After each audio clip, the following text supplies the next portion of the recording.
Iga idee algab kuskilt. Mõttest, tundest, tahtmisest midagi luua. Mis edasi?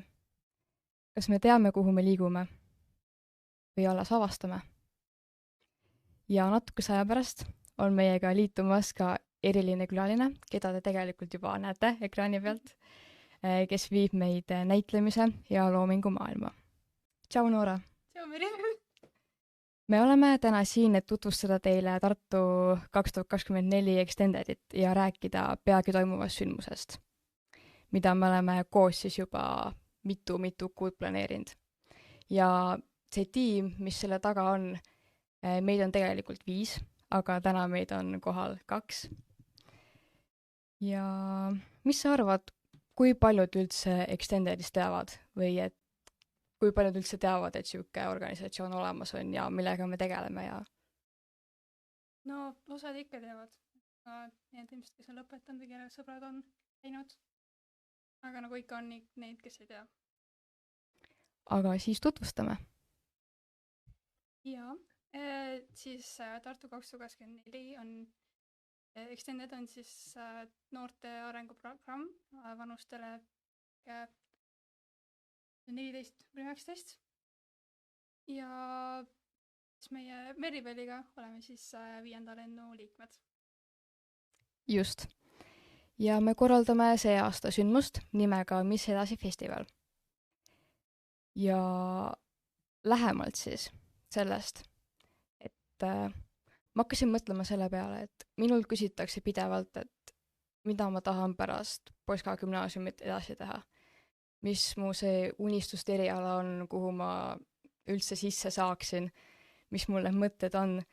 Ja siis ma ei ole veel täiesti kindel, mul ei ole seda täpset vastust, mul mingid mõtted on, mingis suunas ma liigun, aga sellest tuligi see idee, et väga paljud noored tegelikult ei tea veel, et mis on see nende kutsumus ja mida neile üldse teha meeldib, et kuidas nad üldse saaksid avastada neid võimalusi, et milliseid valdkondi olemas on.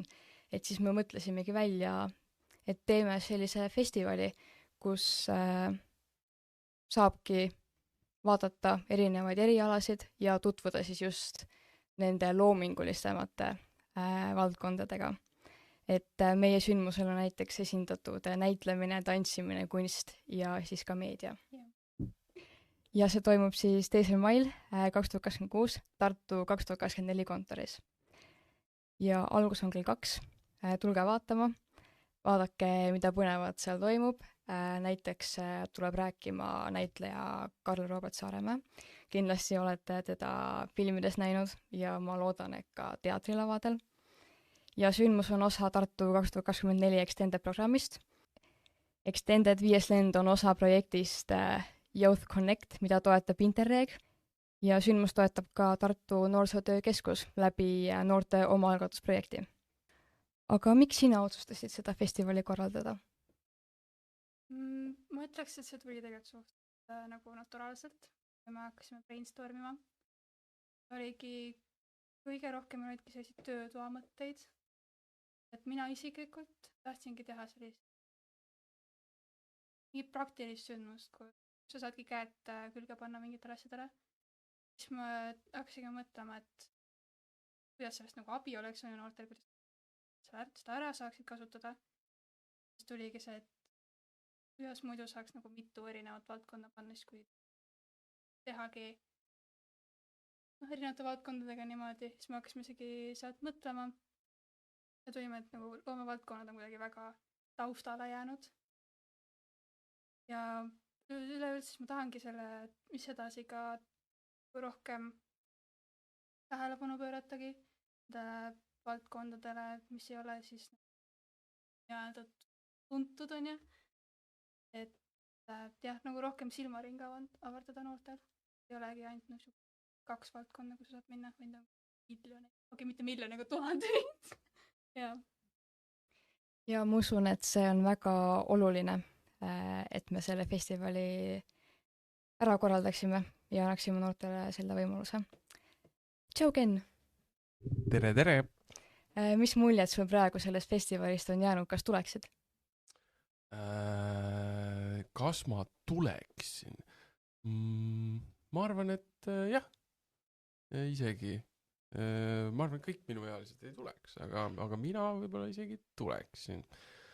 See on väga lahe, et mine teil. See on ülioluline, et seda teevad just noored, kes te ise ka olete. Et noortelt noortele, sest seda küsimust ma mäletan väga hästi ka ise kooli lõpus. Nii põhikooli lõpus kui ka tegelikult enamasti gümnaasiumi lõpus, aga samamoodi ka põhikooli lõpus. Et mis edasi, sest mina vahetasin kooli pärast põhikooli. Ja väga paljud mu sõbrad olid sellega kimpus. Nagu väga kimpus. Mind on õnnistatud sükse isiksuse omadusega, et mulle lihtsalt meeldivad peaaegu kõik asjad. Ehk siis mul on kõiki asju teha väga põnev aasta aega näiteks. Et ma ei tea, kui püsiv ma olen nagu kõige juures, aga kõik, mis ma ette võtan, see mulle nagu on tohutult põnev maailm, et sellepärast ma julgustangi alati noori inimesi, kui nad ei tea, mida teha näiteks pärast kooli või mis nende kutsumus on, minu meelest nagu sa ei saagi teada, et kui sa juba tead, see on väga tore, aga oluline ongi proovida erinevaid asju ja nagu minna õppima, minna avastama, minna tööle, vastavalt vajadustele, aga lihtsalt mitte jääda kuskile nurka istuma ja mõtlema, et mis ma kõik võiksin olla, vaid lihtsalt proovida. Just. Ja mul on koolis mentortundidest. Meil on mentorid klassijuhatajate asemel. Mul on mentortundidest väga meelde jäänud see lause, et tehke seda, mis teile tundub hirmus, sest et läbi selle te arenete kõige rohkem. Ehk siis, kui teil on mingisugune valdkond või mingisugune uus asi, mida te tahate proovida, katsetada ja see tundub hirmus, siis tehke ikka, minge ja proovige ja see annab teile väga-väga palju, uskuge mind. Ja selle mõtteviisiga ma just jõudsingi tegelikult Extendedisse, et ma iigelt kaua tegelikult kahtlesin, kas ma olen valmis, kas ma päriselt nagu oskan ja saan teha seda, aga siis ma mõtlesin, et ma lähen, panen ennast kirja, vaatan, mis saab. Ja voilà! Ma sain tuttavaks nii ägedate inimestega, imelise tiimiga ja see, et me korraldame sellist sündmust kõik koos. Kui me oleme juba sellisel tuleviku teemal, igasugustel nagu iseenda otsingul, siis Noora, kas sa tead, mis sa tahad tulevikus teha? No eks me kõik nagu 100% ei tea, on ju. Aga ma ütleks, mingi siht on mul küll praegu, et hetkel kutsub mind kõik see, ongi meedia ja turundus ja niimoodi. Praegu tahakski Tallinna Ülikooli saada reklaami- ja suhtekorralduse erialale. Et siis praegu püüangi nagu sinna saada. Aga kuna mul on see oma tee leidmine muutunud 10 korda mingi 2 viimase aasta jooksul, siis nagu ma ei olegi 100% kindel, et kas see on õige minu jaoks või kas ma olen nagu võimeline selleks. Ken, mis sa arvad, kas selline ideede või selliste plaanide muutus sellises vanuses on okei? Ei ole, see on täiesti vastuvõetamatu. Mis mõttes sa muudad oma plaane? Sul peab olema üks plaan. Kui sa saad mõtlevaks inimeseks umbes 4-5-selt, siis sul on üks plaan ja siis sa teed selle ära. Ei, muidugi, see on täiesti normaalne ja ei tasu seda nagu üldse karta ja nagu ka ei tasu kinni jääda, ma arvan, et kui sa oled terve elu mõelnud, et minust saab nagu peakokk ja ma tahan saada mingi restorani peakokaks ja saada selle Michelini tähekese endale, et ja millegi pärast mul nagu ükskord teen mingit puidutöö asja ja ma ei tea, restaureerin mingit kappi ja see hullult paelub mind ja mul läheb väga hästi seal ja ma nagu võiksin tunde seal nagu veeta, aga söögi tegemine ajab mind iga kord kujundlikult oksele, et siis ei tasu kinni hoida sellest oma mingist kunagisest mõttest, et minust peab saama kokk. Et kõik kogemused on mingil määral kasuks elus, ma usun, et ka halvad kogemused. Aga loodetavasti on neid häid lihtsalt rohkem. Kas sa oleksid nõus ennast natuke lähemalt tutvustada? Me alguses ei teinud seda ja ma usun, et nüüd on väga õige aeg seda teha.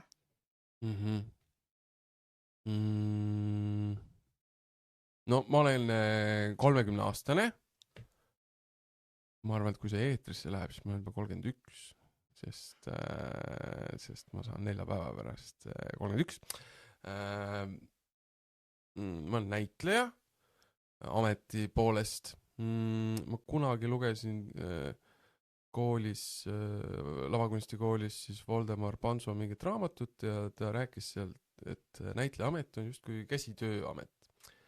Ja käsitöös on meil ju õpipoiss, sell ja meister. Ja mulle väga meeldib see käsitöö kujundlikkus selle juures, et mina arvan ja pean ennast selliks, et ma kindlasti ei ole meister. Mul on siis suund saada meistriks, aga ma tegelikult kardan seda hetke, kui ma peaksin mõtlema endast kui meistrist, et siis ma mõtlen, et siis mul ei ole enam suunda. Ühesõnaga ma tegelen siis teatrikunstiga, filmikunstiga, näitlen ja juhendan ka noori Jakobimäe teatristuudios. Ja hiljuti olen siis leidnud endale uue hobi, et ma ei ole kunagi armastanud süüa teha, siiamaani ei armasta, aga ma proovin seda praegu ja see on täitsa tore. Kuna mul on lihtsalt natuke rohkem vaba aega nüüd esimest korda sellest ajast, kui ma töötan Vanemuise teatris 6. hooaega ja mul on natuke pikem nagu proovide vaheline paus ja siis on rohkem aega pühenduda mingitele hobidele, trenni tegemise leidsin enda jaoks uuesti üles ja üldiselt ma olen üksi nokitseja, pigem introvertne inimene, et mulle väga meeldib seltskonnas olla, ma ei ole eriline jutupaunik, aga et kui ma tunnen ennast kui üksik üritajana, siis ma töötan kollektiivses kunstis, mis on teater, et siis minusuguse inimese jaoks on see nagu väga suur kingitus, sest ma tunnen, et kui ma ei peaks seda tegema, siis ma kapselduksin väga ära ja jääksin väga üksinda. Aga ma olen sunnitud iga päev inimestega kokku saama ja nendega rääkima, vestlema, nalja tegema. Ja see paneb mind nagu mõnes mõttes minu jaoks ebamugavasse situatsiooni, aga nii teatris kui elus, nagu sa ise ka ütlesid alguses, et nendele hirmudele vastu minna, on see nagu väga oluline panna ennast vahepeal sinna ebamugavasse situatsiooni, sellepärast, et me kõik inimesed, ma arvan, mina olen väga mugav inimene, aga ma arvan, et kõik inimesed on pigem mugavad ja sellepärast tulebki ennast aeg-ajalt sinna külma vette visata. Just, aga näitlejatel on see, et nad on kuidagi loomu poolest on need kõik sellised edevad, heas mõttes. Et sa ütlesid, et sa oled introvert, on ju. Aga kas sa tunned, et sinu sees on ikkagi seda edevust või sellist nagu tähelepanu, armastust, et miks sa sinna näitleja ametini jõudsid või et ikkagi pidi ju mingi kutsumus olema? Ei ole, ma vaidlen vastu sellele müüdile. Näituseks nagu enda pealt ja ka osade kolleegide pealt, et muidugi on väga edevaid näitlejaid, on edevaid näitlejaid ja on täiesti mitte nagu edevaid näitlejaid. Kas minus on edevust? Kindlasti. Aga see ei ole see põhjus, miks ma ronin lavale või miks ma viljelen seda kunsti. Näitlemine, teater, film, see on mäng. See ei ole mängitsemine, aga oma olemuselt on see mäng. Me mängime teisi inimesi, kes on mingites piirsituatsioonides. Mina olen aru saanud, et ma isiklikult olen väikest viisi adrenaliinisõltlane, ehk siis mulle väga meeldib panna ennast sinna piirsituatsioonidesse, nii elus kui laval. Ja ma saan nagu mingi teatava laksu sellest siis nagu kätte. See ei ole kindlasti väga tervislik, aga ma kompan neid piire. Ja mulle lihtsalt tohutult meeldib mängida, ükskõik mis vormis. Et kas see on laval või see on sõpradega lauamänge või kaarte tagudes. Seda ma olen nagu armastanud terve elu ja kuna ma enne mainisin ka, et minu jaoks on kõik asjad üldiselt väga põnevad, et ma olen töötanud ka kuskil laohoones ja paigutanud seal asju kastidesse, suhteliselt nüritöö või siuke seal Eesti Postis töötasin ka kunagi COVID-i ajal ja paigutasin pakke õigetesse kastidesse. Aga minu jaoks need asjad olid tol hetkel nagu väga huvitavad. Et jah, ma ei usu, et ma jaksaksin seal Eesti Postis 10 aastat töötada, aga kõik uued kogemused on lihtsalt nii paeluvad. See, kas mul on mingi kutsumus sellel, ma ei tea. Selles mõttes ma pean ennast edevaks inimeseks, et ma ei arva endast halvasti. Et ma oskan ise ennast kiita väga hästi. Et oskan ennast kõige paremaks näitlejaks, inimeseks pidada küll, kui on vaja. Aga jätkame siis kultuuri ja loomingu teemal, kui me juba siia oma jutuga jõudnud oleme. Räägiksime täna siis natukene sellest samast teemal ja üleüldse kutsumusest ja kuidas jõuda erialani, mis meeldib. Kuidas sa näiteks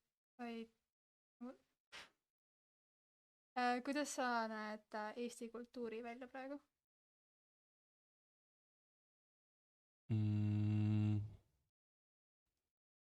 Kultuur.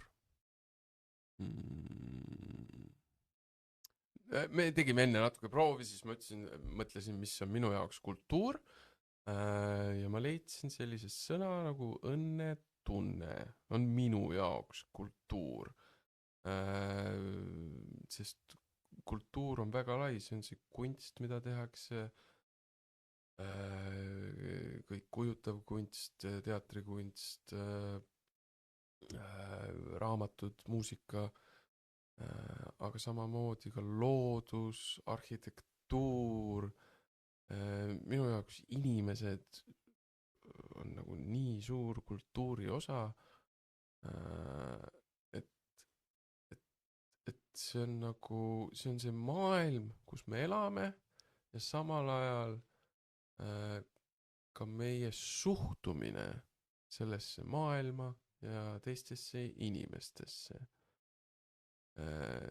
Ja kui küsimus on, et kuidas ma seda kultuuri välja näen, siis minu jaoks on see, et kuidas ma maailma näen. Ja oma künka otsast Tartus näen ma seda suhteliselt hästi. Kui ma üritan vaadata, minna raketiga kosmosesse ja vaadata sealt, siis ma näen seda üpris tumedates ja nukrates toonides, millele ma iga päev ei mõtle. Ühesõnaga, et kui ma puutun palju eraisikuna, üksiküritajana kultuuriga kokku, siis see on minu meelest nagu väga positiivne. aga see nagu sõjad ja terror ja häving, mis igal pool meie ümber toimub,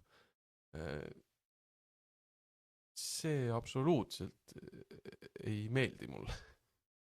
kas sa ütleks, et looming ja siis nagu kultuur on nagu oluline, et näiteks mis see kogu asi nagu juurde annab, et nagu kas ilma selleta oleks siis kuidagi teistmoodi või?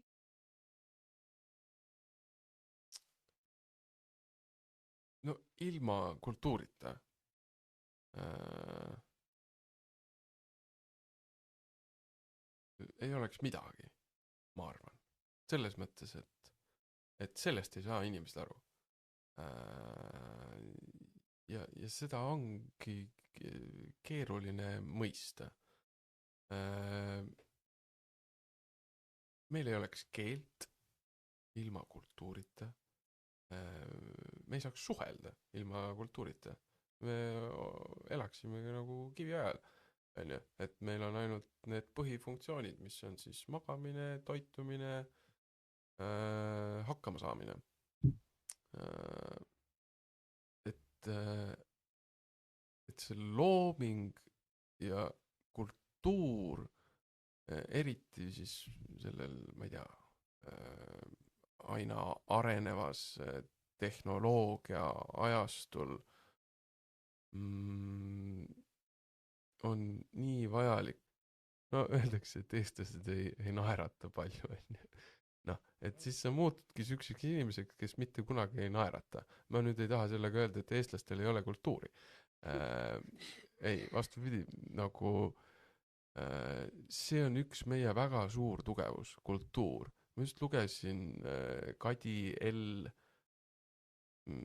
Tähiste, vabandust, ma ei tea, perekonnanimega praegu eksin, aga üks kujutava kunsti Kael, siis organisatsioonide juht, väga toreda intervjuu avaldas seal kultuur.rr.id sarjas, hästi pikk artikkel, aga väga sisukas.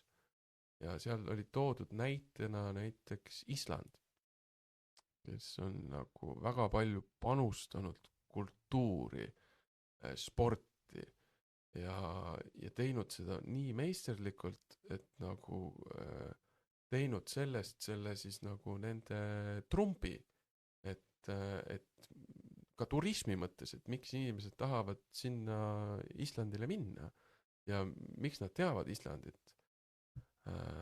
Et Eestis selle peale, kultuuri peale, et see oleks meie nagu mingisugune trump, mulle tundub meie Nokia, et väga palju ei mõelda kahjuks.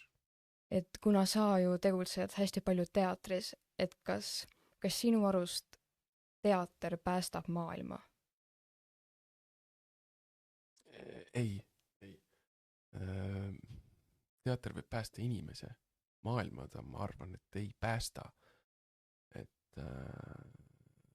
Aga noh, selles mõttes, et kui sa päästad ühe inimese, mina usun hästi seda, et üksik üritaja võib muuta maailma. Teater võib päästa inimese, kes tuleb õhtul ühte etendust vaatama. See lugu läheb talle nii korda, et ta otsustab oma elus mingit korrektuure teha või ta mõtleb mingi asja peale või ta ma ei tea, otsustabki hakata näiteks taimetoitlaseks. Või saab aru, et ta peab väga sügavalt endale otsa vaatama, et kas tema on olnud kunagi koolikiusaja või on temasse jäetud mingi trauma ja tegelikult ta peab sellest nagu rääkima, et sellest nagu, et sellega rahu teha.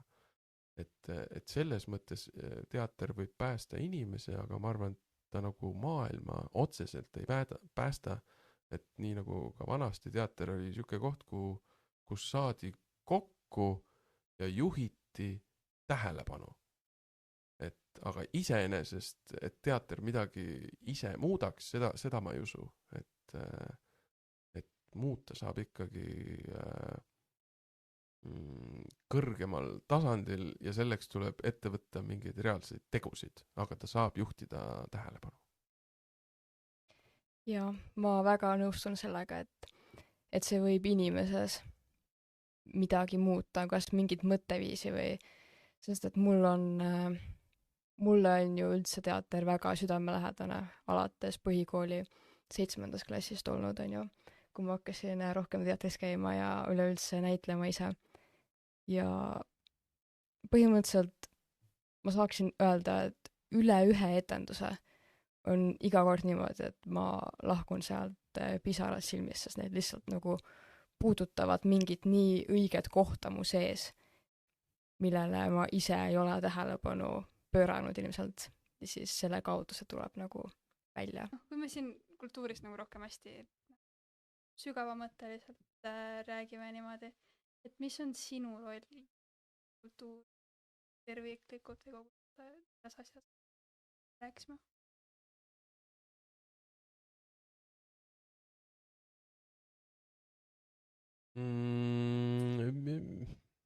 Minu roll on suhteliselt selge. Ma küsin vastu, mis on teie roll? Mina olen enda jaoks mõelnud niimoodi, et minu roll on lihtsalt olla nii hea inimene, kui ma suudan, kui ma saan. Ja, ma ütleks ka seda, et proovidagi nagu inimestele toeks olla ja nagu kui me kultuurist räägime, Eesti kultuurist, ikka nagu jäädvustada seda. Näiteks ma ise laulan kooris, väga meeldiv. Ma olen mitme laulupeal ka ise osalenud ja olen ka nutnud mitu korda laulupeal. Et käisingi suvel ka nüüd esimest korda üle 3 aasta vist äkki isegi rohkem. Laulsingi viimati 6. klassis kooris. Ja no see oli ikka nagu hoopis teine kogemus. Või proovides nutsis, ma nutsin seal lava peal ja väga tahaks nüüd seal järgmisel suurel seal laulupeal osaleda, kus on siis noorte ja laulupeal pidu koos. Muidugi ma lõpetan just enne seda gümnaasiumit, et peangi ilmselt otsima kas ülikoolis minna kooride edasi. Tahan saada sinna lava. Sest see koor ja laulu- ja tantsupidu on minu meelest nagu hästi hea näide, et kui küsida, mis on kellegi roll kultuuris, et siis on tegelikult 2 rolli. Üks on nagu tegutseja, osaleja, on ju, tegija, aga teine on ka vastuvõtja. Sest mina olen näiteks laulupeol käinud mõlemat pidi, et nii nagu kuulamas, vaatamas kui ka laulmas. Ja nagu mõlemad rollid on üliolulised kultuuris, sest kui ei ole kedagi vastu võtmas seda kultuuri, seda loomingut, siis sisuliselt seda nagu mõnes mõttes ei ole olemas, on ju. Aga kas sinu arust, teie mõlema arust, ma küsin teie mõlema käest, kas teie arust ühiskond väärtustab piisavalt kultuuri ja loomingut? Ei väärtusta, minu meelest absoluutselt mitte. Mina võtan hästi isiklikult seda. Ma arvan, et see on hästi õige, et ma võtan isiklikult. Ühiskond, ma võiks öelda, et väärtustab, aga kui ma tõmban nagu võrdusmärgi, et me elame demokraatlikus riigis ja meil on iga 4 või 3 või mitme aasta tagant need valimised, on ju, ja siis me valime neid erakondi ja inimesi ja siis nad moodustavad selle Riigikogu ja siis nad juhivad meie riiki. Siis, et kui see 101 liiget, kes seal Riigikogus seda riiki juhib, on võrdusmärk meie ühiskonnale, siis ma ütlen, et absoluutselt ei väärtustata kultuuri ma väga leilis selle pärast, et selles mõttes minu meelest see ühiskond, kui nemad on meie peegel, ei väärtusta absoluutselt. Ja nagu ma ei räägi ainult rahast. Raha ei panustata niikuinii eriti kultuuri, aga see ei olegi minu meelest nii oluline.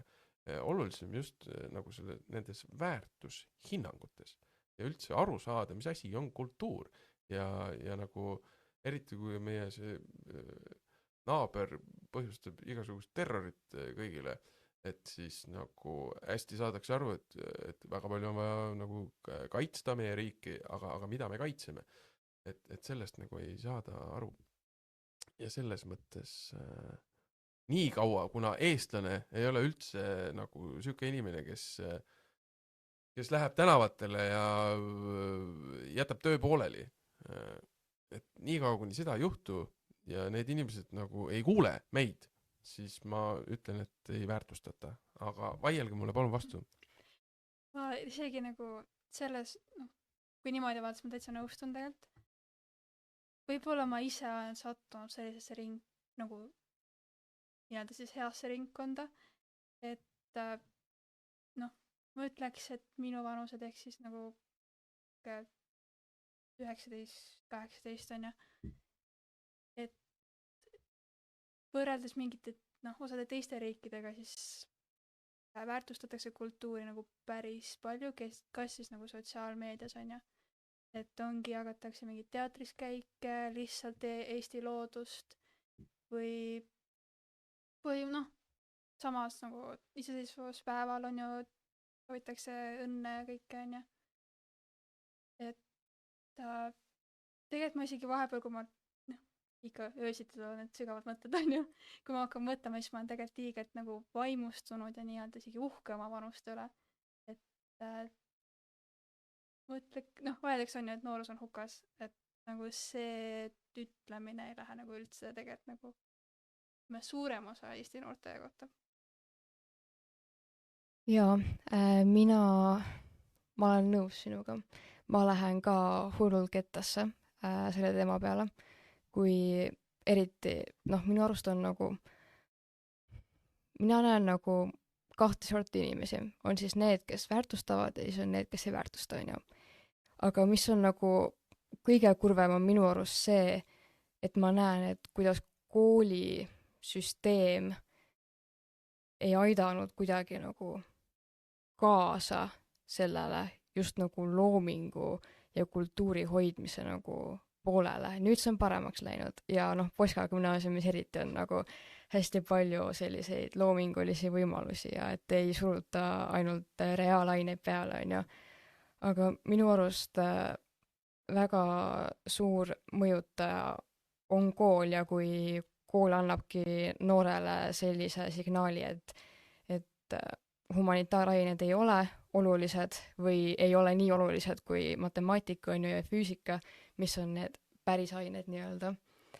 Et siis mis sõnumi noor saab sealt on ju ja siis ta nagu selle järgi hakkabki enda elu kujundama.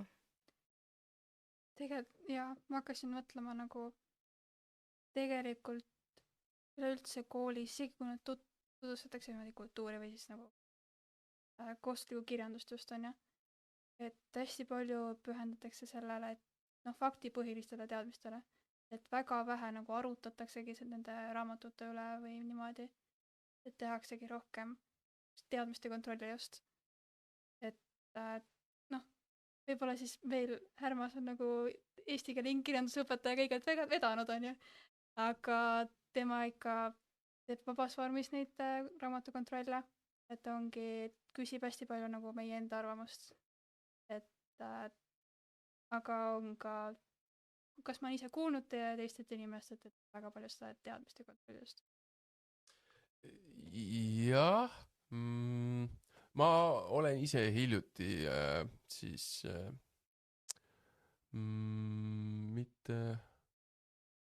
mitte avastanud, vaid avanud, loonud lugemisklubi väga väikses ringis. Sest ka, ma ei ole loomu poolest lugeja inimene, aga mulle väga meeldib lugeda ja siis ka oleme nüüd sellel aastal lõin selle ja me oleme paar kohtumist teinud ja need on ka pigem siis siuksed arutlused meil, õhtusöögid, kõik koos. Aga mis ma tahtsin öelda on see, et ma ikkagi ma olen nõus, et see haridussüsteem on ja see, kuidas üldse ja mida väärtustatakse ja nagu et see vajab väga nagu ajast ja arust ja vajab kriitilist siukest nagu ülevaatamist ja siukest ühest õiget vastust kindlasti ei olegi, mis kõigile sobiks. Aga sellegipoolest ma lihtsalt tahan tunnustada meie kallid õpetajaid, kes kõiki oma kallid õpetajaid, kes mind elu jooksul on aidanud, suunanud ja mõelda, et väga hea, kui on siuke kirjandusõpetaja, kes teeb seda avatud ringi ja vestlusi siis nendel raamatu või kultuurikülastustel.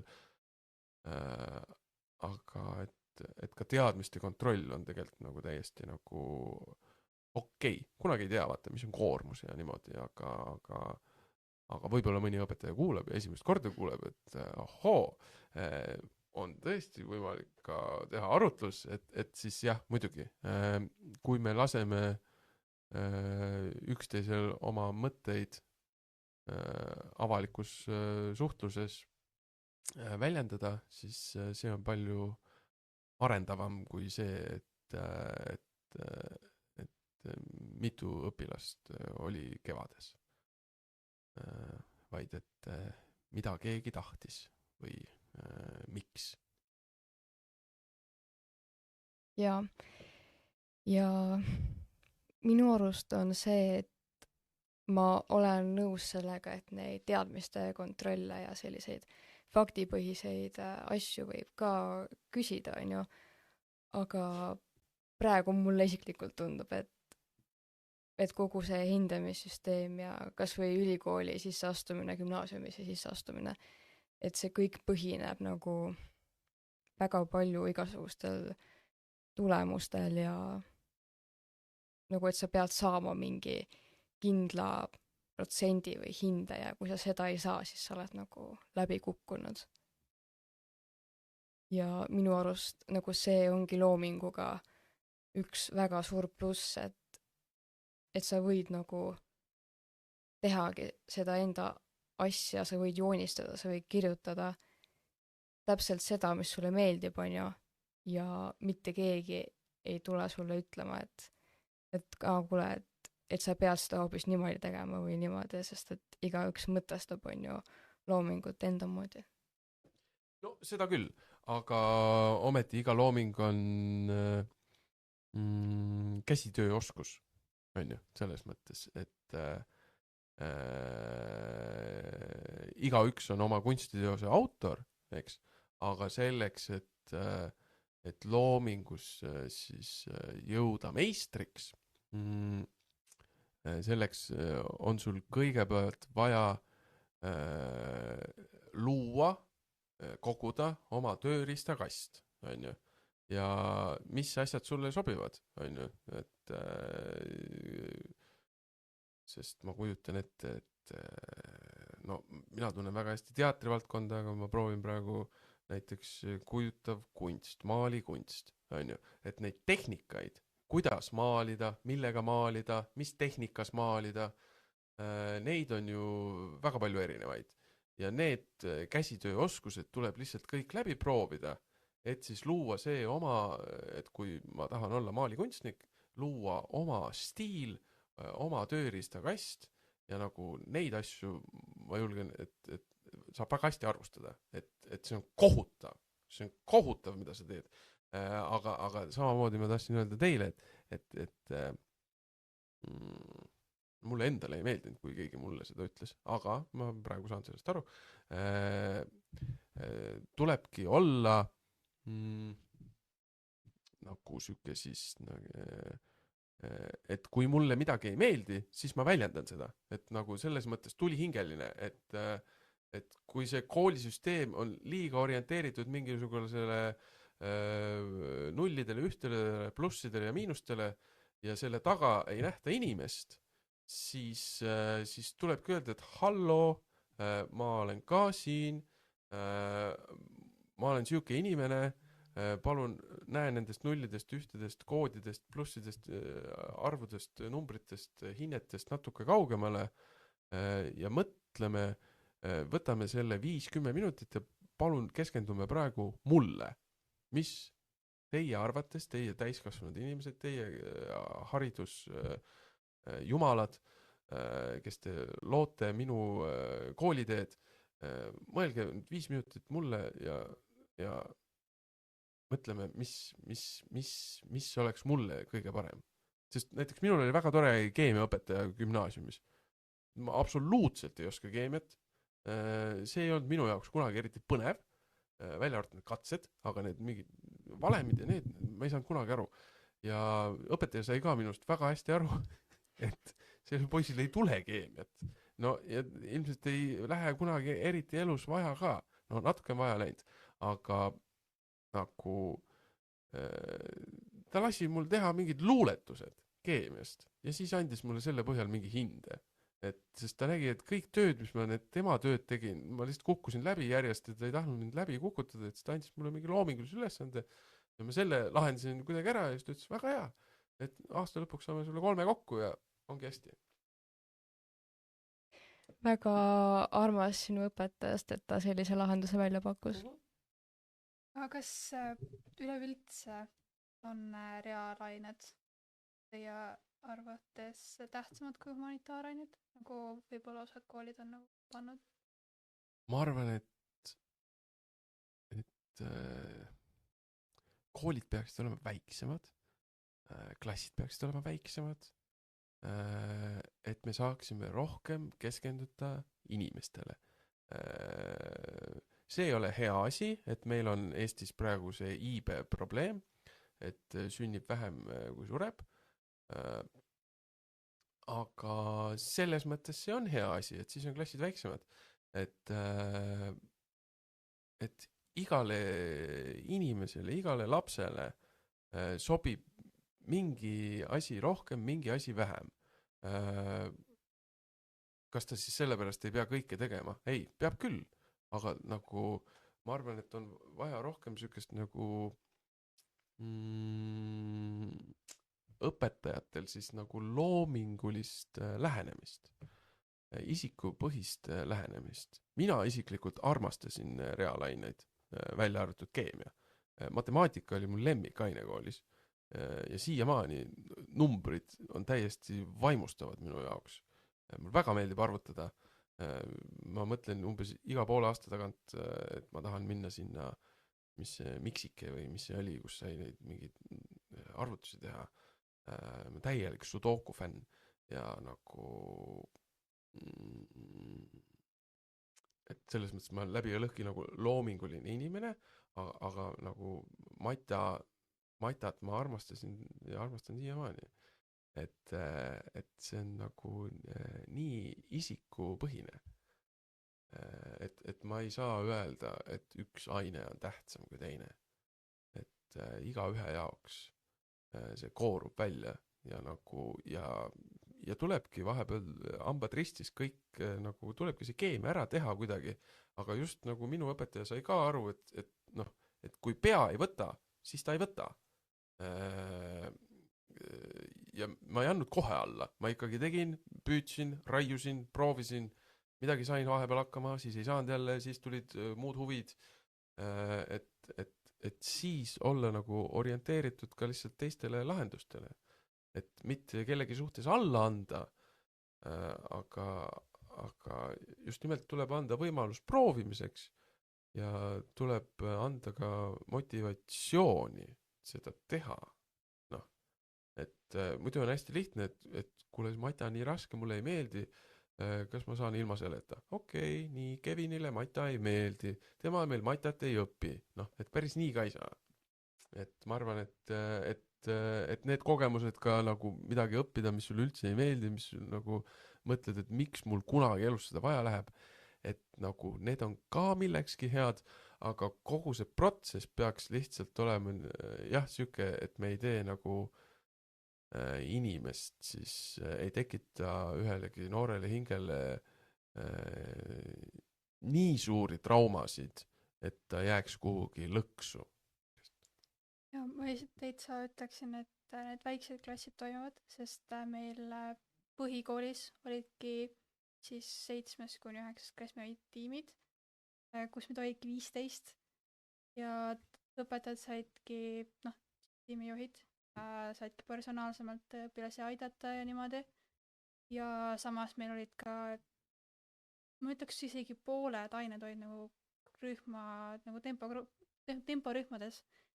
Et olidki sihuke 10 natukene üle, et nagu alla 20 kindlasti. Ja oli sihuke 4 tempogruppi kõik matemaatikas, bioloogias, füüsikas, keemias, et palju lihtsam oli tegelikult nagu nii-öelda oma tempos käivate inimestega nagu õppida. Teadki keegi oli nagu iigled geenius on ju kuskil samas keemias on ja ainult olidki kõik olid samad tasemel, et sihuke, noh, ütleme aeglasem tasem. Ma olingi aeglasemal tasemel, aga ja noh, hindeid vaadates oli noh, sihuke 4-5 keemias mul selle pärast. See on hästi oluline. Kuidas sa enda kooliaega mäletad? Võib-olla võtame siis põhikooli pigem, et see aeg. Ma olin väga suur nohik, tuupur, aga ma olin väga kõva peaga. Noh, selles mõttes, et ma ikkagi nagu, aga mulle meeldis ka, mulle meeldis õppida.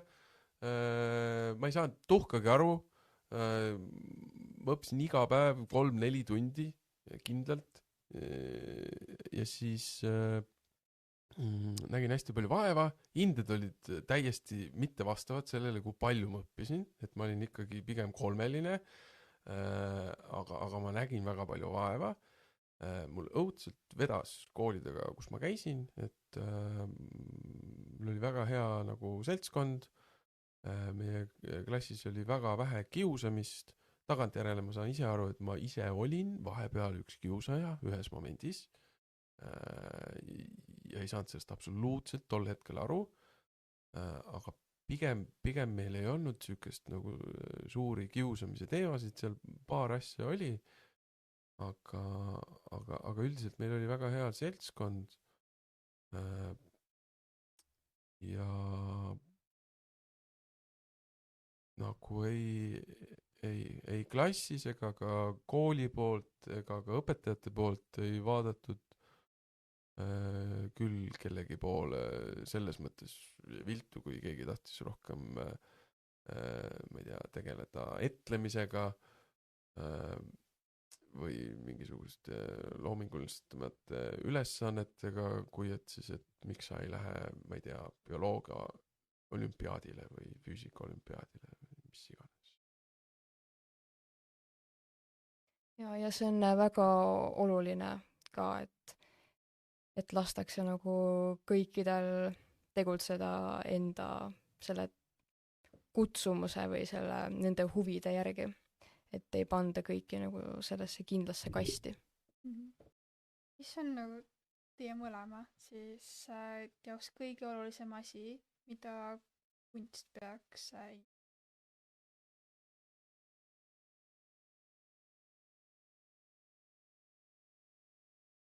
Kui me räägime näiteks teatrikunstist, siis minu jaoks kõige olulisem asi on ikkagi emotsioon, see, mille ma saan sealt, kui ma kas ise nagu mängin midagi läbi, on ju, või siis, kui ma käin vaatamas mingit etendust, et ma saan selle tunde, emotsiooni mingite olukordade või mõtete pealt siis, et ma saan selle emotsiooni, ma tunnetan seda läbi ja et ma selle kaudu siis võib-olla ka mõistan teisi inimesi paremini. Jah, ma olen nõus. Mul on lihtsalt parem sõna. emotsioon on minu jaoks lihtsalt võõrsõna. Seda kasutatakse lihtsalt nii palju ja see jääb mulle hästi kõrvu. Aga oma olemuselt on ta õige sõna. Mis on kõige olulisem kunstis, on minu meelest puudutus. Et ta puudutab. Ja see võib olla, et ta muudab mind rahulikuks või ta ärgitab mind. Paneb millelegi mõtlema, aga et ta kuidagi puudutab. Nõustun 100%. Mis sinu jaoks? No kõik see, mis te ütlesite, see tunded ja niimoodi, et ongi inimene tunneb näiteks ennast. Ongi kas mingi tegelase sees ära või siis ongi mingi kunstiteos, mingi kasvõi tegelikult mingi siuke foto või midagi sellist. Et ma ütleks isegi, et inimene otsibki neid asju, kus ta näeb iseennast, et ta kaastunnet, et ta ei ole üksi. Et tegelikult terve elu inimene otsib just seda. Kas siis kellegi teise sees või siis enda sees. Või noh, igatahes ükskõik kust lihtsalt ta otsib terve elu just seda tunnet. Aga tuleme korraks siis sinu põhitöö juurde tagasi, milleks on näitlemine. Kui palju on näitlemises sinu jaoks loogikat versus siis tunnet? Ma ei paneks seda versust sinna, sest nad ei ole minu jaoks nagu vastanduvad. Seal on mõlemad, nad peavadki olema, et kogu meie elu, kogu asi, mis on ühte näitemängu kirjutatud, allub mingisugusele analüüsile. Me saame analüüsida oma elu, seda materjali, mis parasjagu satub. Me saame nagu mõelda, miks keegi sellel hetkel, sellel päeval niimoodi tunneb, teeb, tahab. Ja see kõik allub loogikale. Et selles mõttes jah, sa pead, ma arvan, kõik asjad meie töös läbi närima, et sa saaksid aru, miks sinu tegelane parajasti midagi teeb või tahab, mis selle põhjus on, mis selle juurpõhjus on,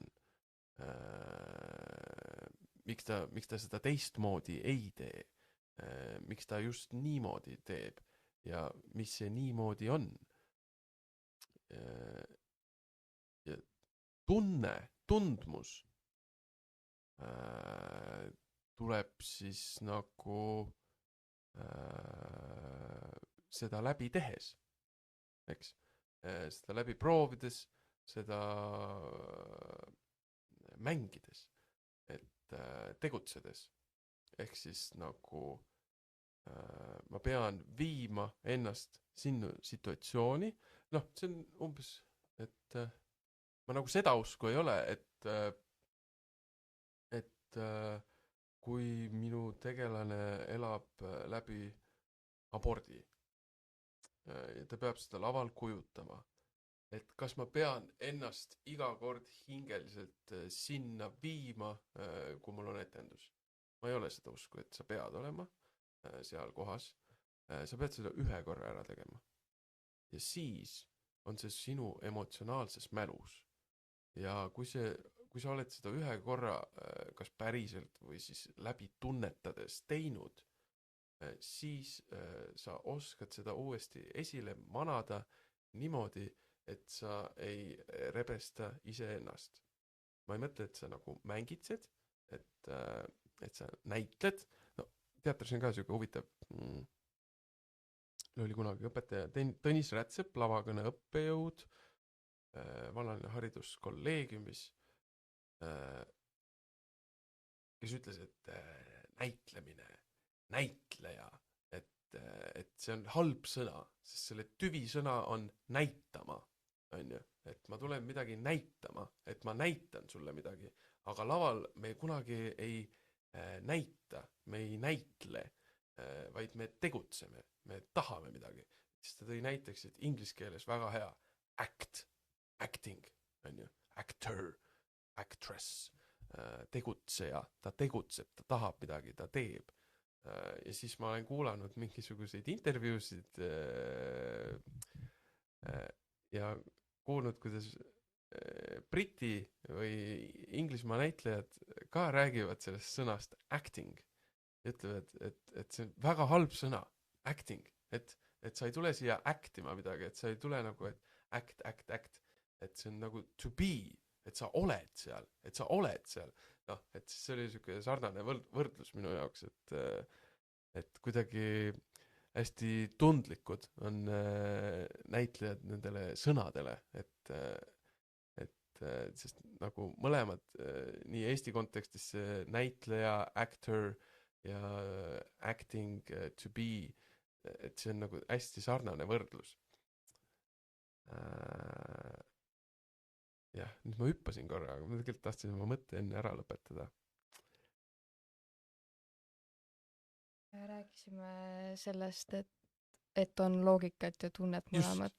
Jah, ja kui sa sinna tundmuseni, jah, et kui sa selle ühe korra oled läbi proovinud, siis sa oskad neid punkte nagu valitseda, sest minu jaoks ei ole kunagi oluline see, ütleme, et nii, et on näidend ja siis on remargis kirjas, et Paul nutab, on ju, või et see ajab Pauli nutma.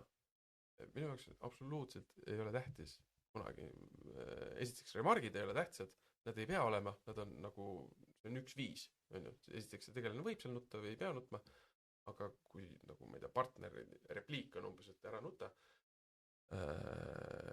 siis ei ole oluline üldse, et see tegelane seal nutab või nagu, et kui meil on väga mingi kurb stseen ja ongi nagu abort, lapse kaotus, siis tähtis ei ole see, et mina näitlejana seal lava peal nutan. Ma võin kõike seda tunda ka ilma nutmiseta. Minu jaoks on alati tähtis, et publik nutab. Et tema tunneb seda. Ja mina kasutades oma käsitööoskusi, elan seda kõike läbi, aga nii, et ma ei traumatiseeri ise ennast ja olen justkui vahendajaks sellele, et publik seda kogeb. See on minu jaoks oluline. Niimoodi ma ei ole isegi varem mõelnud, et ma olen ise nagu alati mõelnud selle peale, et kuidas näitlejad saavad kogu aeg nagu olla laval ja mängida neid etendusi uuesti, niimoodi, et nad nagu ise katki ei lähe, et nad ise nagu ei saa mingit traumat. Iseennast tuleb osata hoida, nagu ja on mina ei ole kindlasti väga hea näide, sest ma väga palju nagu retsin ennast füüsiliselt ja aga kuidagi hingeliselt ma oskan ennast rohkem hoida vist. Jah, aga tegelikult sa pead selle läbi elama reaalselt, ma arvan, ühe korra ja selles mõttes, noh, see mingi mikrokraadi vahe on see, et isegi kui ma olen selle nagu päriselt proovisaalis ühe korra nagu hinge muutusteni nagu läbi elanud ja ma teen seda uuesti laval publiku ees ja ma tegelikult jätan mingi millimeetri nagu õhku üles, et ma tean, kus mu see piir on ja ma sealt nagu läbi ei lähe, siis see ikkagi mõjub mulle, aga jah, ta ei mõju mulle niimoodi, et ma nagu rebestaksin oma hinge iga õhtu. Aga publikule see mõjub samamoodi, kui mina tegin seda esimest korda niimoodi, et ma korraks läksin sealt katusest nagu läbi. ja see on hullult huvitav, nagu ma täitsa tahaks nagu ise ka kogeda seda, et kuidas see võimalik niimoodi, sa tunned nagu täpselt ära, et kus see sinu see piir on, et sa ma tean, et mul on vaja publikule näidata, onju, aga et kuidas sa ise nagu ei lähe sinna.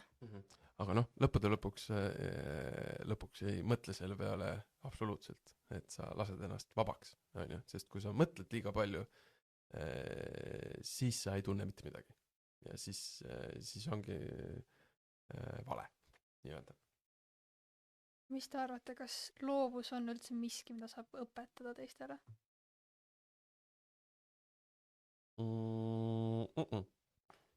Ma arvan, et ei ole. Mis teie arvate? Ma ütleks mingit moodi, et ongi kas või lihtsalt silmaringi avardamine.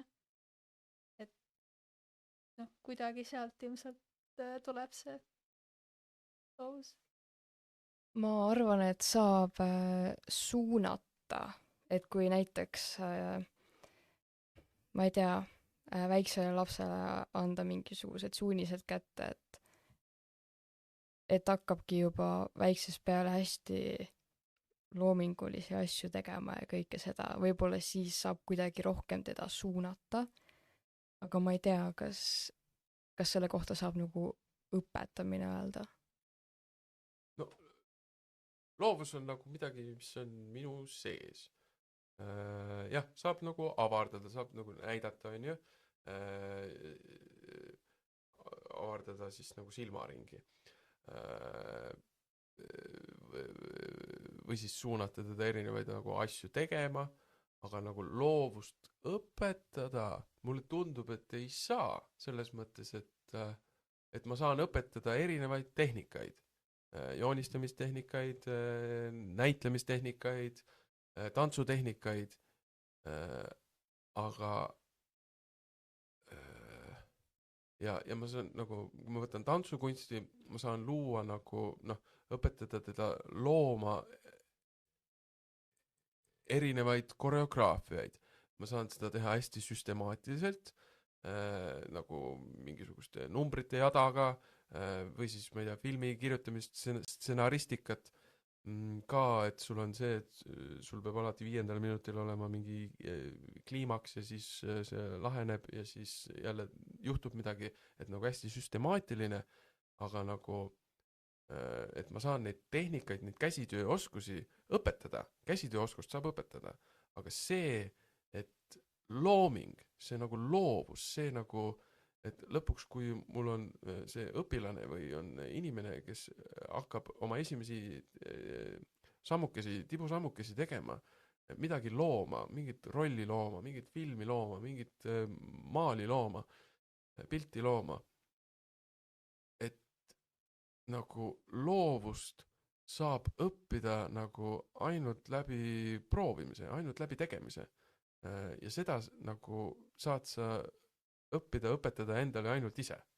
Nagu, et selle võimaluse saab sulle anda sinu vanemad, juba noorest peast, sinu juhendajad, õpetajad, avardada sinu silmaringi, aga seda nagu loovust õppida, arendada, seda mulle tundub, et saad sa ainult ise teha. Me vaikselt hakkame otsi kokku tõmbama, aga ma küsiks veel sellise küsimuse, et mis te arvate, kas reaalained ja looming, et kas nad võiksid nagu üksteist rohkem toetada, kui me võtame näiteks praegu kooli konteksti. Noh, see küll väga ei ole igapäevaselt koolis on ju, aga kuidas sulle tundub, et kas loogika ja loovus, et kas nende vahel on tekkinud tänapäeval mingi piir, et kas neid saab nagu kuidagi rohkem ühendada? Rääkige ise enne, siis ma saan samal ajal mõelda, sest ma praegu natuke muidu ujuksin küsimusest eemale. Ma tegelikult just natuke aega tagasi mõtlesin selle peale, et tegelikult meedia on väga hea näide selles, et seal on väga palju loogikat, nagu algoritm ja kõik see on ja igasugused vaatamiste numbrid, likeid, kõik värgid, särgid. Aga samas sul on vaja loovust, et mingi originaalne idee välja siis ära teha või nagu niimoodi, et saada neid numbreid siis suurendada. Et noh, ma käisin tudengivarjuks, on ju, reklaami- ja suhtekorralduses. Seal olingi loengus loovjuhi meistriklass oli vist äkki. Ja seal nad otsisid, noh, õppisidki seda, et kuidas võimalikult originaalselt ideed nagu teha. Et tegidki erinevaid esitlusi, et siis noh, kampaaniaid. Et põhimõtteliselt oligi, mida absurdsemaid idee oli, siis seda nagu kõige parem reklaam see oli. Ja seal oligi mingi Croksi baar ja mingi Croksi pidu ja reaalselt seda oli kõike. Et nagu võib-olla isegi sellepärast ma tahangi natuke nagu meediasse ka minna. Jaa. Et kas kooli kontekstis saab on ju loomingut ja mingid reaalainet kuidagi paremini siduda? Viimane raamat, mida me lugesime lugemisklubis, oli Stefan Zweig. Tema 2 novelli, Malenovell ja Tunnete virvarr. Ja see Tunnete virvarr rääkis ühest poisist, ühest mehest, nagu mõnes mõttes tema autobiograafia, aga ta rääkis ühe loo nagu sellest, et umbes tal oli mingi 60. juubel ja temast anti välja eluloo raamat, aga seal eluloo raamatus ei olnud nagu mitte ridagi sellest, mida ta tundis, et tegelikult tema elu muutis ja kujundas ja juhtis. See oli tema üks õpetaja. Ja siis ta rääkis selle õpetajaga kohtumise loo. Ja põhimõtteliselt ta läks õppima inglise filoloogiat ülikooli. Tema isa oli ka inglise filoloog ja nagu see oli kõik väga loogiline, aga ta esimene aasta Berliinis koolis käies lihtsalt pidutses, sest see oli kõik tema jaoks nii igav. Ta üldse ei saanud aru, miks ta seda tegi ja siis ta vahetas kooli ja ta sattus selle uue õpetaja peale ja ta ütles, nagu ta tundis mingisugust nagu orgasmi või nagu mingisugust joovastavat õnnetunnet. Lihtsalt sellest, et ta nägi, kuidas üks õpetaja on nii nagu tulihingeline, nii sees selles aines, mida ta annab ja see ei olnud siuke kuiv nagu tavaliselt. Ja nüüd, kui ma võtan need reaalained, matemaatika, füüsika, keemia, siis ma tean väga palju sõpru, inimesi, kõik, kes on rääkinud, et nagu käisin koolis on ju see, aga meil oli maailma kõige parem ajalooõpetaja või meil oli maailma kõige parem matemaatikaõpetaja, sest tema muutis nagu selle aine, selle tunni kütkestavaks. Ja ma ütleks, et nagu, et sellisel määral meil ongi lihtsalt vaja nagu neid inimesi, kes leiavad selle oma kutsumuse, ma ei tea, keemia, katsed, laboris töötamine, aga kes leiavad endas ka selle nagu õpetaja geeni ja nagu neid friike, nagu neid oma ala friike, kes nagu lihtsalt võiksidki lõpmatuseni teha seda, mida nad armastavad, on selle leidnud ja siis, et kui neil on ka see õpetaja geen, et siis nad kindlasti läheksid õpetama, sest läbi selle nagu, sest kui sulle ikkagi annab oma ala friik, annab sulle tunde, siis see võibki olla nii sütitav ja nii loominguline, sest võib-olla ta läheneb mingist täiesti teisest nurgast, mis nagu avab just selle inimese jaoks, kes on nagu kogu aja vaadanud seda matemaatika, neid valemeid ja mitte midagi aru ei saa. Ja siis talle satub õpetaja, kes nagu ütleb, et nii, täna me läheme välja, homme me läheme välja ja kogu aeg kõnnib mööda linna ja räägib numbritest ja räägib mingitest suhetest ja nagu ja avab sellega mingid Pythagorase teoreemid ja täiesti uues vaatevinklis inimese jaoks, kes nagu võib-olla tänu sellele hakkabki armastama matemaatikat ja selles mõttes see on nagu loominguline lähenemine. Enne, kui ma lasen sul päris lõpusõnad öelda, me lõpetame pool tundi juba vist, aga kuna see meie sündmus, Mis edasi festival, see on suunatud eelkõige noortele, kes ei ole seda oma kutsumust, seda enda asja veel leidnud, on ju, siis kas sul on mingeid soovitusi neile, et võtta, ma ei tea, seda ärevust maha, et mis selle kõigega kaasneb, et kuidas teha võib-olla see protsess ka nagu natuke nauditavamaks või mida sa lihtsalt soovitaksid neile?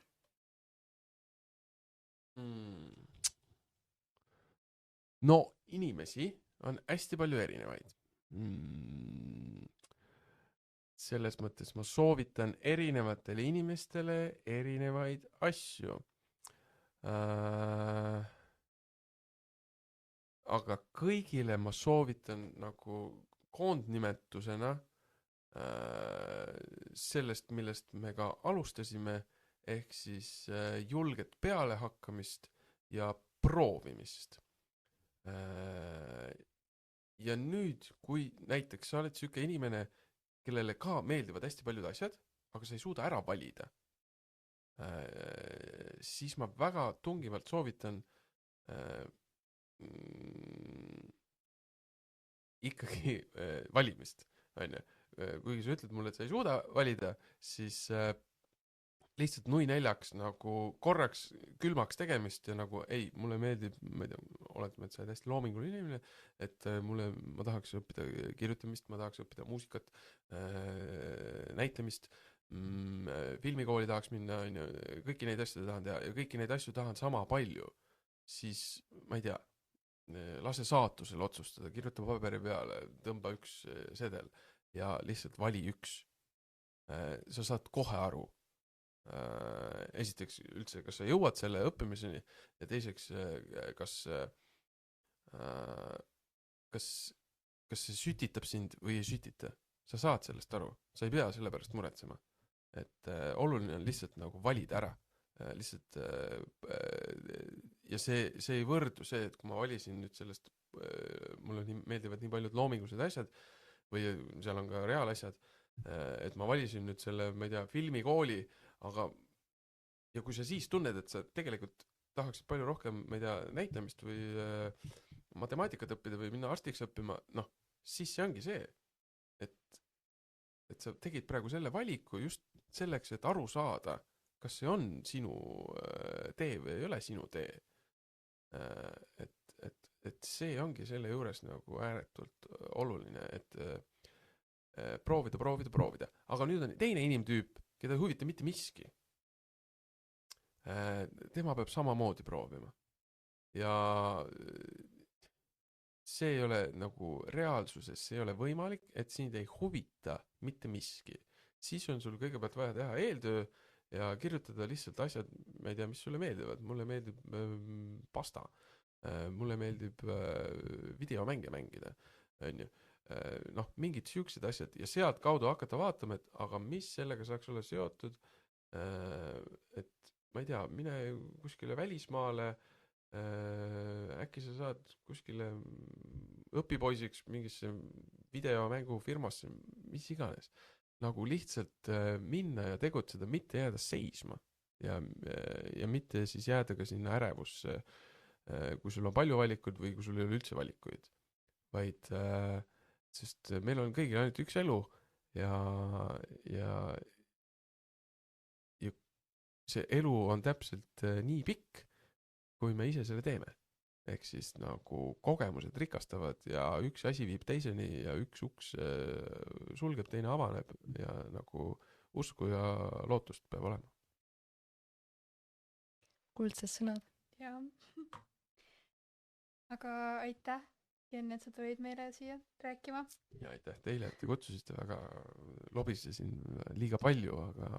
Ei, väga targad sõnad. Ja meile väga meeldib su lobisemist kuulata. Ja ma väga tänan, ma soovin, et teil läheb siis hästi, väga tore ettevõtmine, ma loodan, et teil läheb see päev väga kenasti et olete ise sütitavad ja